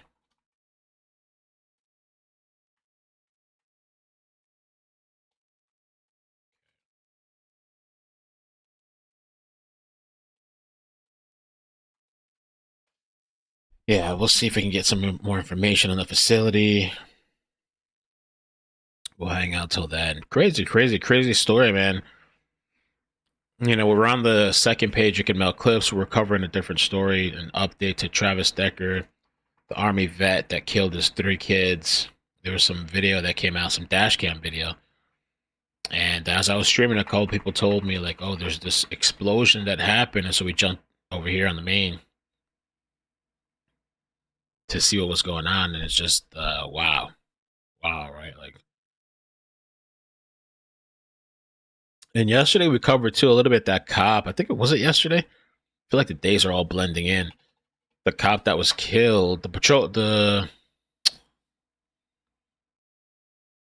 can't think of the word, the specific type of cop. Somebody in the chat will tell me, but I don't know if they caught that person. I gotta check and see any updates we can get. They have clearly taped off this scene here and making sure they're preserving it for investigative purposes. But we're seeing a lot of vehicles from many different agencies. We're talking the FBI, the ATF. They did catch that guy. They did catch the guy. I forgot. On the ground, assisting I walked away when they caught him. Deadly explosion that has killed 3 people that work with the LA County Sheriff's Department. We know Sheriff Luna is now on scene. We've heard from Mayor Karen Bass, who is also asking for prayers for the families and the friends of. It's a dangerous job, man. I don't think those guys get paid enough, and they're hated. People just hate them, And then with the ICE stuff happening too, they're hated even more. They're seen as traitors and stuff like that. So, but I guess they're gonna have to investigate. Obviously, FBI, ATF, investigate what happened, what went wrong. Some type of ordinance. So one of the other articles said they collected an ordinance last night, and then they were moving it today. I guess it went off somehow. I guess it wasn't inside of whatever. Inside of some type of protective structure. And if somebody mentioned earlier too, they have like robots and stuff too that can deal with that stuff. Early, just before 7:30 a.m. But have you seen any sort of emergency response from anyone needing to be transported to any hospitals? Okay, so good question, Colleen. We have seen some ambulances move their way and head on up the hill. Whether or not they are for someone who has been injured or just to stand by, that is something that we are unaware about. We have no confirmation of any further injuries besides those 3 people who have lost their lives today. It's just so sad. All right, I know it's unfolding. I know you're put in a position where you're getting as much information as you can from your vantage point, and it's very difficult. But thank you very much, Monica, for that live report. We're also going to bring in Bruce Thomas, our law enforcement expert. Bruce, you're very well versed in everything law enforcement. Can you tell us, we're in the early stages of this. We do not know exactly what caused this blast, but we do know these are highly trained personnel. They're used to handling explosives. Can you tell us, walk us through what you think could have happened or just what you're seeing right now from our live images from Air 7? Yeah, once again, as we all know, we never want to make an assumption. But in this case, they were handling some sort of explosive, whether in-house or out-of-house, and something tragically went wrong. Everything they do has a protocol and a checklist, so to speak, of how they handle things, how they deal with things. So you never want to say a shortcut was taken, but obviously something went wrong in that checklist. Bruce, we want to also point out, and you've said it Colleen has said it. We've all said it. There is nothing routine about what these incredible people are doing every single day. It is dangerous every moment, and it could be life-altering in an instant. There's nothing routine about being here. So thank you, Bruce, for joining us. And earlier we spoke with David Ono, our colleague here at ABC 7, and David has actually trained with these people, with the Sheriff's Department at that site.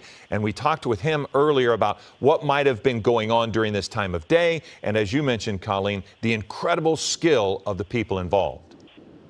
This is an unprecedented, as Monica was talking about, an unprecedented accident that I find shocking. And I'm sure the Sheriff's Department finds it that way as well. In training with SCB, I learned so much about how they operate and how elite this group is. They're considered one of the top SWAT units in the world. And in fact, when I was training with them in their academy, we had many SWAT members from other parts of the world, from Italy. We had Navy SEALs with us training, and they're exceptional people who know their craft really well. And during our training, and it's a week-long academy, it gets really intense, and part of that training is explosives training. They teach you how to handle an explosion when you're nearby and avoid concussion, what to do with your ears, what to do with your mouth, and then they'll do stuff like blow off a door, and then you run inside in your stack with your group. And then you do a lot of classroom training as well on how to handle explosives, what to do with explosives when they're nearby. So to see an accident like this is really shocking because these guys are so careful and they're so good at what they do, especially at FEB. Yeah, we've been talking about a highly trained, highly competitive to get onto this sort of team. Again, we are watching these developing news, breaking news, all morning long coverage. We do have live team coverage coming up on Eyewitness News at 11 a.m. We are learning that a mobile command post is arriving on scene. We are going to bring you back to regular programming, but Philip and I will be on abc7.com streaming or wherever you stream ABC7. So stay. Let's check out Fox for a little bit.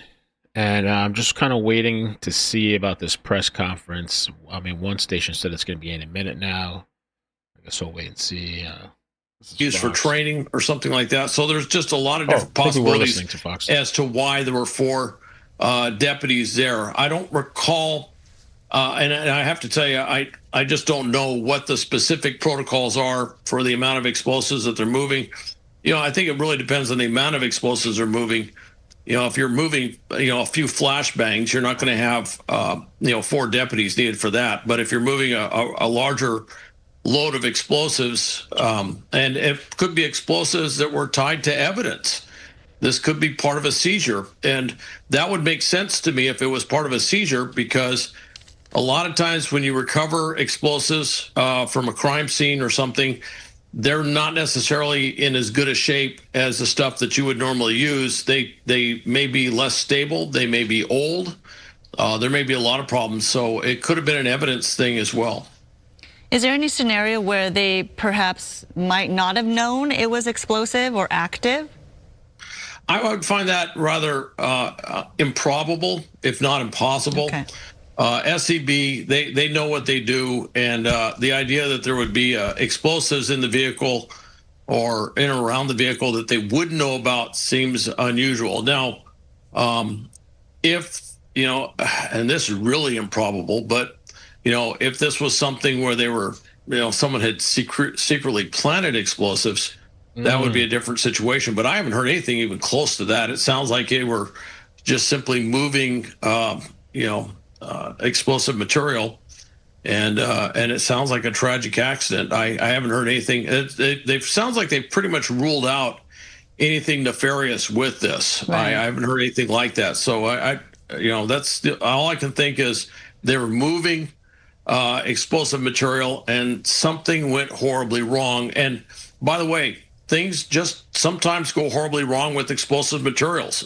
There's all sorts of things that can happen that would accidentally set it off. There was a Marine that I worked with in a special operations unit, and the manufacturer had messed up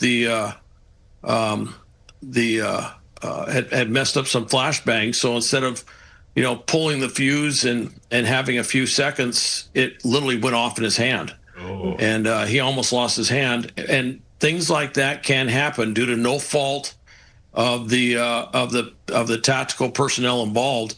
Sometimes there's a problem with the explosives. Sometimes there may be a manufacturer defect. There's a lot of different possibilities that come to mind.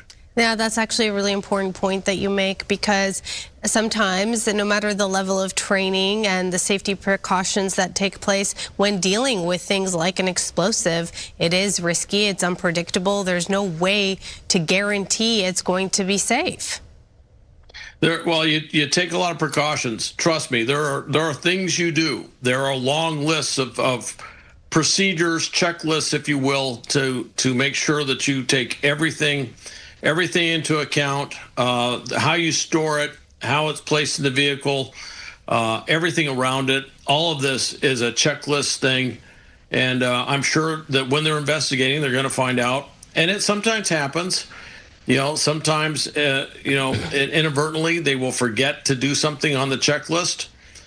Sometimes something could get added to the load that they hadn't quite accounted for that could cause some sort of transient spark or something like that, something that could possibly set it off.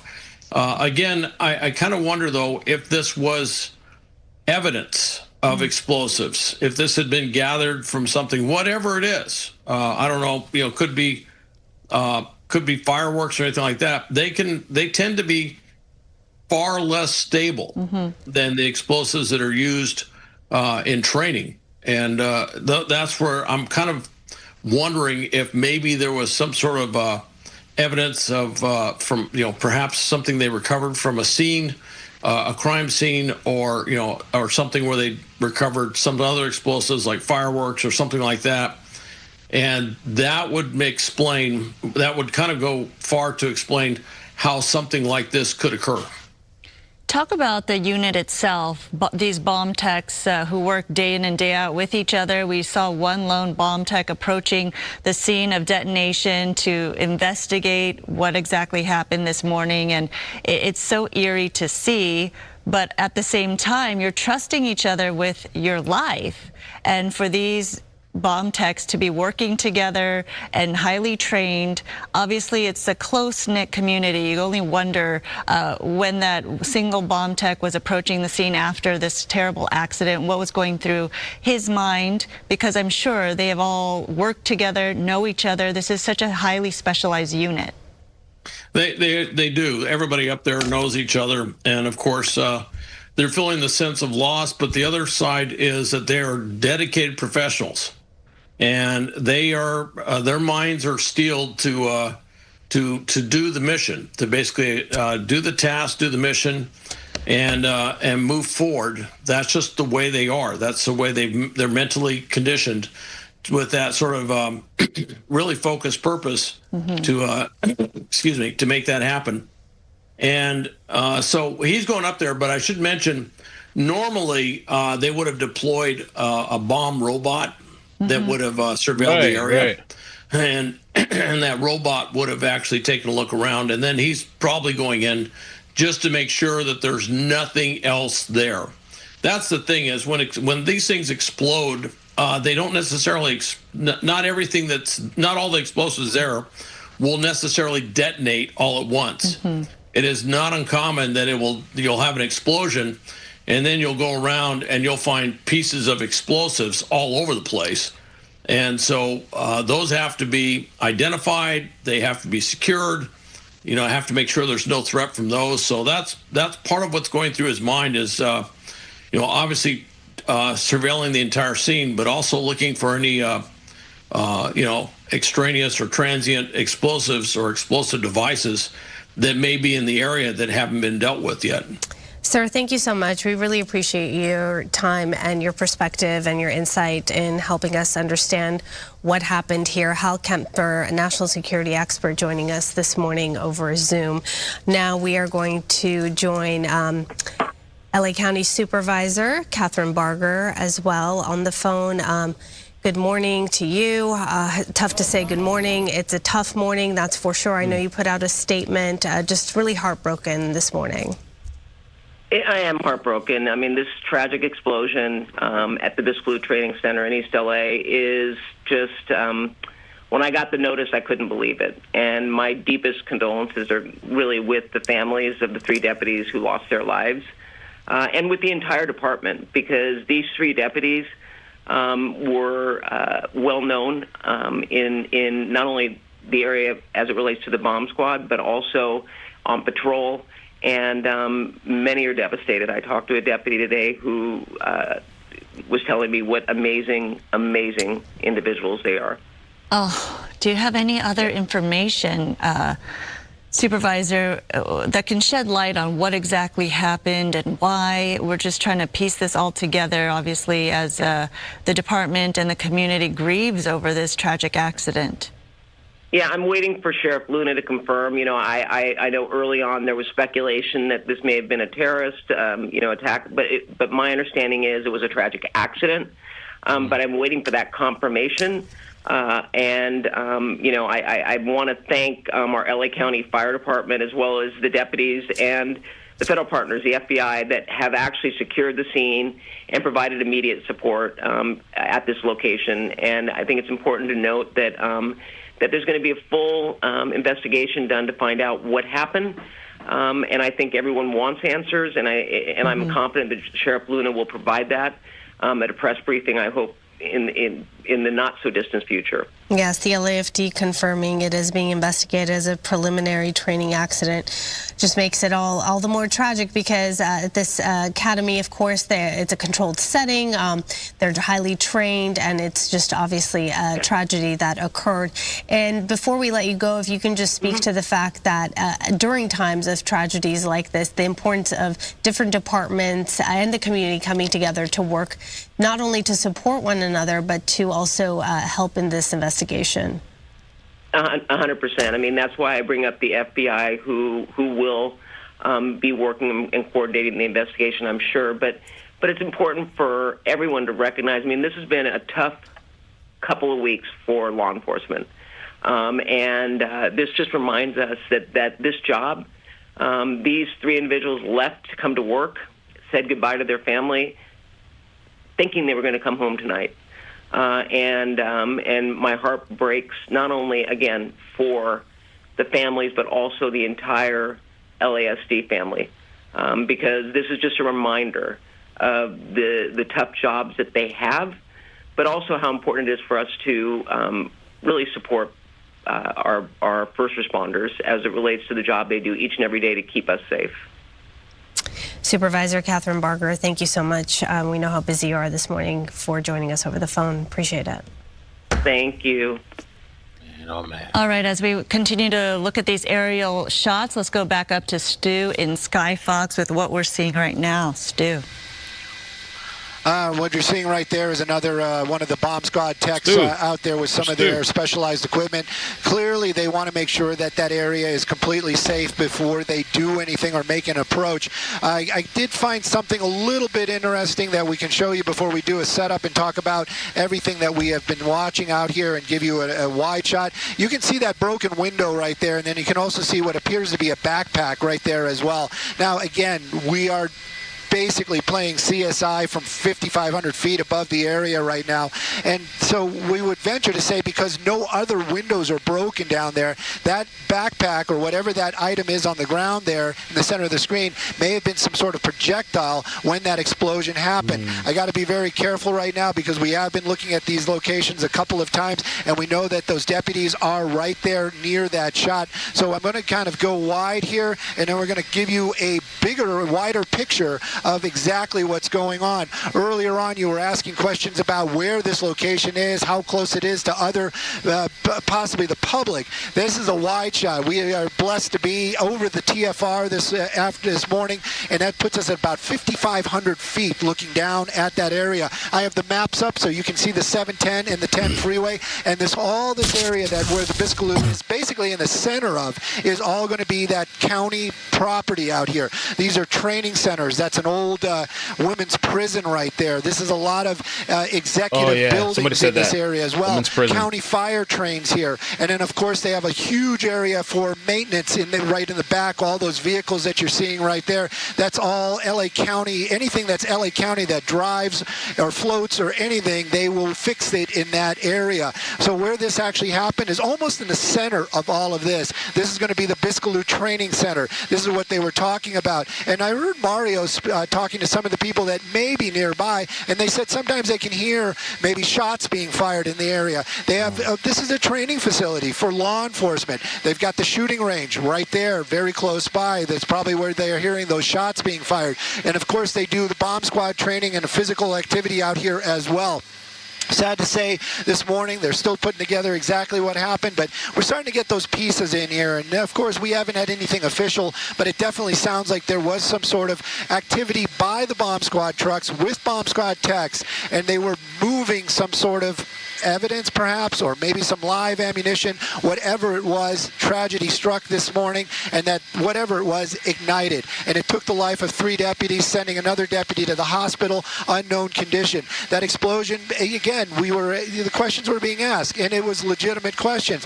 Were there broken windows when we first arrived out here? What did we see exactly? Well, we didn't see any evidence of a large blast, but again, there's so many different types of explosions. There can be, the ones that we know of, like we see on television with the big ball of fire, but there's also just compression explosions with just a rapid movement of air. It's just the same type of deadliness, and perhaps that's what happened out here. That one thing that we do see that is new is that what appears to be that backpack in that area, and of course that broken window in the back of that SUV. All the other SUVs are fine, no other broken windows. So again, just playing CSI from up here, thinking that maybe that backpack was in that area, or maybe sad to say, maybe it had been right there where those deputies were, and was launched and actually hit the back of that SUV, that deputy vehicle, breaking the glass. What we're seeing right now is a lot of activity, still very slow moving. They are going to be very meticulous, very checking dotting their I's, crossing the T's, and the people that are here, the investigators, they are not going to make any mistakes, and they are going to make sure of that. And you can see that they are a number of suits out here in the area, a number of uniformed deputies as well. Other types of bomb squad personnel have arrived here. We did see that one bomb squad personnel walking around the area, walking around the perimeter. And then when you came to me live, that was another bomb squad tech. Not sure if they're going to make their way over to that location, but we from past experience, that is actually some sort of X-ray device that he was holding right there, possibly to see if that what may be in another backpack. Hopefully it is not more explosives. You did mention that there is a lot of hugging. Of course there is. Any law enforcement, they are a family, and they have lost 3 of their own, and of course one of them in the hospital, so there is a lot of emotions going down there as well. Sending it back to you guys in the studio. Right. We don't even know the condition of that individual who was transported to the hospital, and we might not know that information for quite some time. Joining us right now, Dennis Zine, retired LAPD supervisor and LA City councilman. Sir, good morning to you. Just your reaction upon hearing this news and watching it unfold. Well, it's very tragic. I woke up to this, and it was frightening. It was horrifying, and it tells you what sacrifices our law enforcement officers make to protect the public. This particular situation, this tragedy, is in the history of Los Angeles. We've had officers who have perished in the line of duty. This type of situation with these officers, these deputies, I know that in Los Angeles Police Department we have a bomb squad. We've lost in the past a couple of officers who perished on an explosion, and this is unprecedented where you see this type of situation take place at a facility. This is at a sheriff's facility where they house their equipment, their personnel. And I can't express, from a law enforcement perspective, how tragic this is to see this loss of life and the impact on the deputies, their families, and the families of these deputies that perished in this tragedy. But what we find is these tragedies continue. We do everything we can in our power to make it safe as possible. I know that it's a hazardous assignment, it's a hazardous environment, yet deputies, law enforcement officers get involved in this type of situation, of this type of public safety to protect people. It's interesting that in the LA County, where we have 88 cities, not every city has a bomb tech unit. We have the LAPD, we have the Sheriff's Department, we have the federal agencies, and most of the agencies rely on LAPD, Sheriff's Department anytime an explosive device is found. So they're highly specialized, highly technical, and this tragedy of 3 officers there's deputies who passed away and then one in the hospital. That's an incredible sacrifice that these folks have made. But with the ATF, the LAPD, the LA Sheriff's Department, and other agencies will come together and piece this situation together to find exactly who was involved and how this tragedy occurred and how we can prevent it from happening in the future. I think you really touched on what a lot of people are thinking, how we can prevent this from happening so nobody, especially our first responders, law enforcement officials, never lose their lives protecting us, protecting, doing what they do best, right? Learning how to train for their jobs. Have you seen enough over the course of decades, in your experience, of the department and law enforcement getting better at this and making sure that there are preventative measures and safety measures in place for the men and women who serve? Well, we do that over time. I joined the Los Angeles Police Department in 1968. I'm still active as a level 1 reserve officer. In 1968, when I joined the Los Angeles Police Department, we did not have ballistic vests. We did not have those. They were not issued. They were not thought of. We started developing that technology. When you're shot at least you can survive that if you're wearing a vest. So now it's mandatory. Officers in uniform must wear a vest. They're uncomfortable, but the fact is they're required to be worn. The explosive unit, our explosive units have, over the years, advanced their technology, the equipment, the safety equipment. But in this particular situation, you see on the ground of the sheriff's facility where, and I don't know what they were wearing at the particular time, but they have these uniforms that they wear that are supposed to protect them from explosives. And we see what happens in this tragedy where 3 passed away and then 1 is in the hospital. But over years, they've tried to enhance the safety of officers, deputy sheriffs, law enforcement personnel, to protect them so they can go home to their families at night. That's the key. Go on a shift and go home to your family and hopefully have a productive life. That's a really interesting point you make. Actually, 1968, when you joined the department, there was no ballistic vest, because you hear that and you think, oh my goodness, how is that even possible, right? But oftentimes also it takes an incident, often tragic, in fact, in order for there to be a change in how things are done moving forward. That's just the name of the game. Exactly, and technology changes. We had in those days radio in the police car. You get out of the police car, there's no communication. We now have handheld radios that every officer, every deputy has when they exit the vehicle. In the old days, you make sure you have 10 cents so you can find a phone booth and make a call if you need help. I mean, it's hard to believe in this day and age, technology. We have the computers. We didn't have computers. We had pen and paper. All the reports were taken pen and paper. It was a whole different world. But I think of the transition from then until now in law enforcement, the advancement in technology, but we still have bombs, and we still have people that play with bombs, use explosives, and the tragedies where we find, in this case, 3 deputies killed, 1 deputy injured through explosives. Now, explosives should not be used by people in general occupation. Those are for specific environments. But what we have with the LAPD, with the Los Angeles County, this region, you would think how many officers assigned to explosive detail? It's a handful for the 88 cities of Los Angeles County. Very dedicated, highly trained. They get trained by the military. They get trained, constant training, constant progress into that environment to keep them safe so they can go home at night. And with their families, when they leave for work, they say, thank God, I hope they come home tonight. It's a very tense environment, and I feel for the families of these deputies who passed away, and the 1 deputy who's in the hospital, what the other deputies' families go through. But now these deputies, their families are at a loss because their loved one has perished protecting the people of Los Angeles County. 3 deputies perished protecting people of LA County. Very somber, solemn day for LA, that is for sure. Dennis Zine, thank you so much for your time and perspective. Good day to you. Thank you. All right, let's go to Mario Ramirez, who's on the ground near the site right now. Mario, what is the latest from your vantage point? Well, Sandra, I can tell you that I just spoke to someone here near this road closure at Eastern and Mariana, someone who was looking for more information about a senior deputy with the LA County Sheriff's Department, a senior enforcement bureau, at least a part of the senior enforcement bureau, special enforcement bureau. Now, this closure here, we continue to see residents trying to get back up into the area, but it is a hard closure. We can tell you, if you're just joining us, 3 deaths confirmed to be LA County Sheriff's deputies, another injured. The FBI Los Angeles office has now responded to the scene, and there was some sort of explosion around 7:25 this morning reported at the training center here up the road about half a mile, and it appears to have happened while explosive materials were being transferred, not necessarily a training exercise. We're of course waiting to learn more information on that. The Sheriff's Information Bureau confirming that it happened here at the training center on the 10,000 block of Eastern Avenue. This is west of the 710 freeway near City Terrace Park.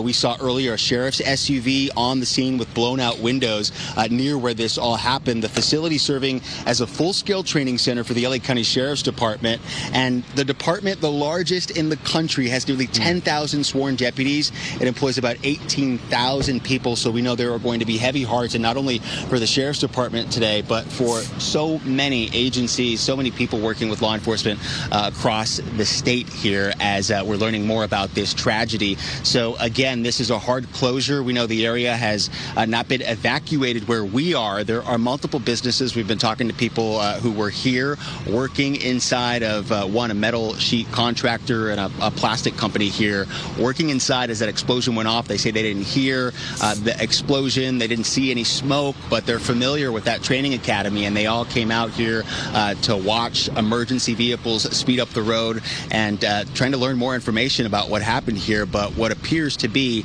a tragic accident at that training facility early this morning around 7:30.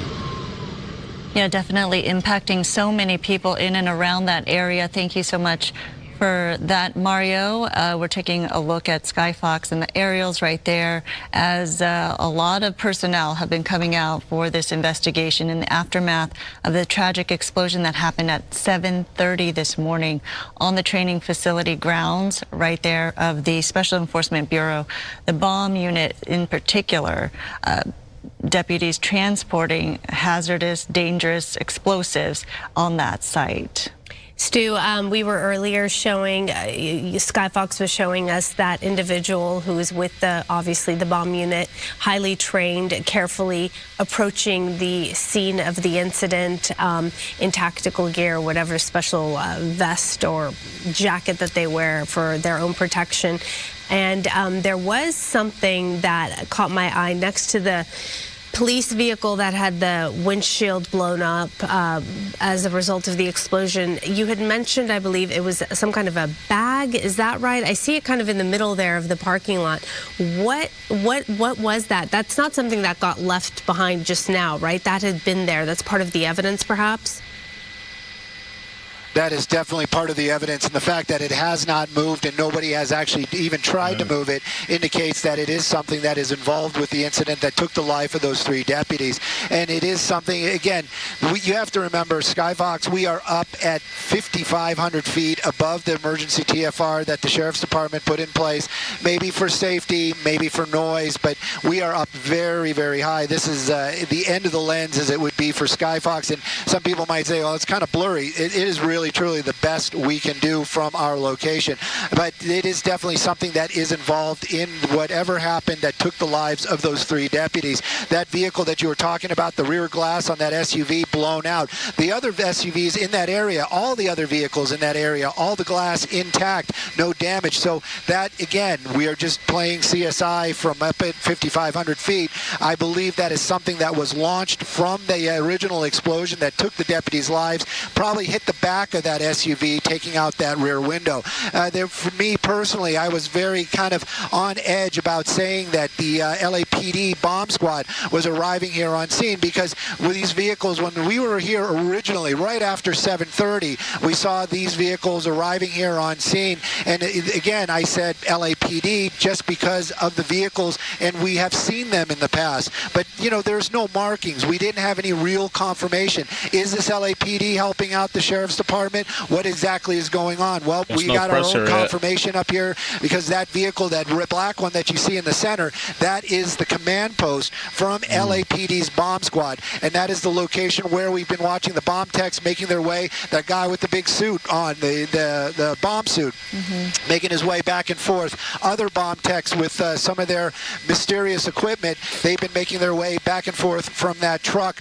So they are definitely out here. They are definitely going to make sure that that scene is secure, whatever it was that caused this tragic moment.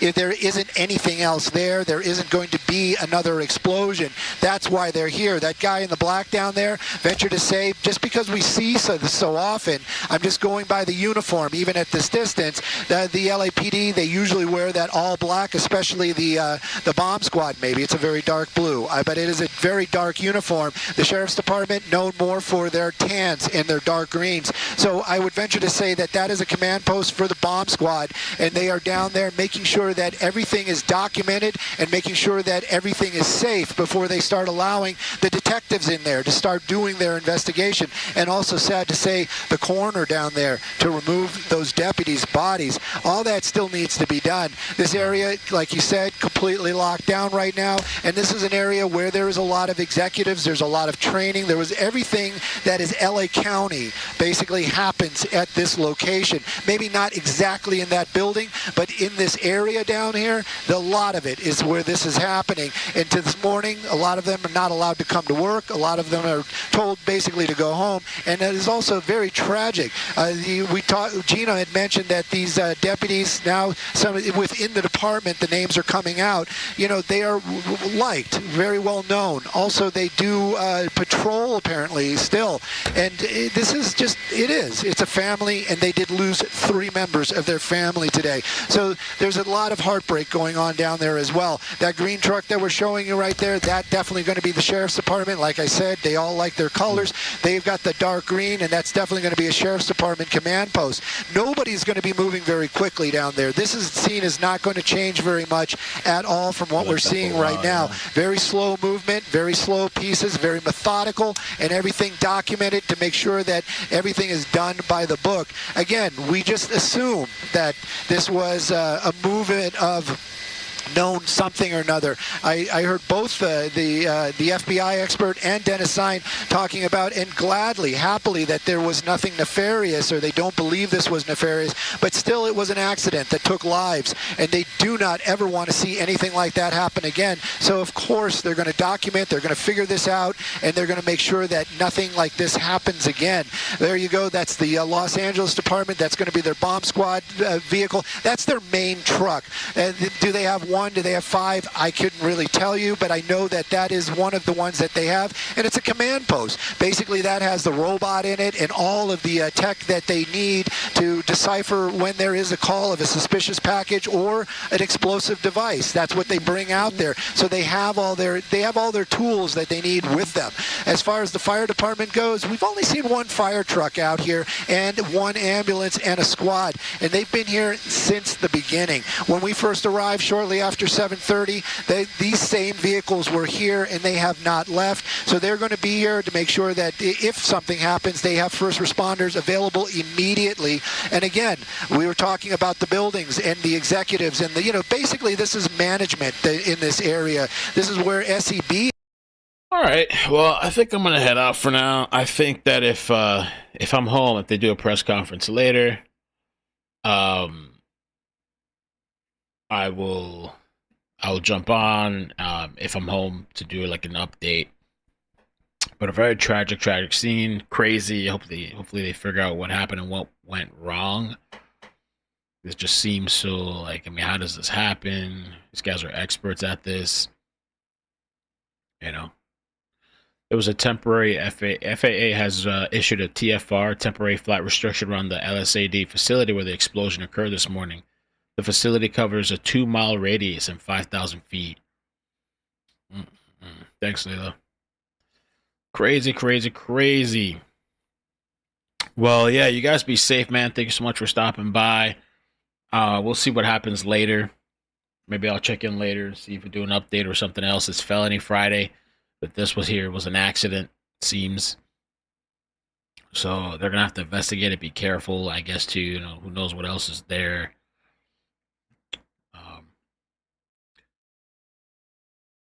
But yeah, appreciate.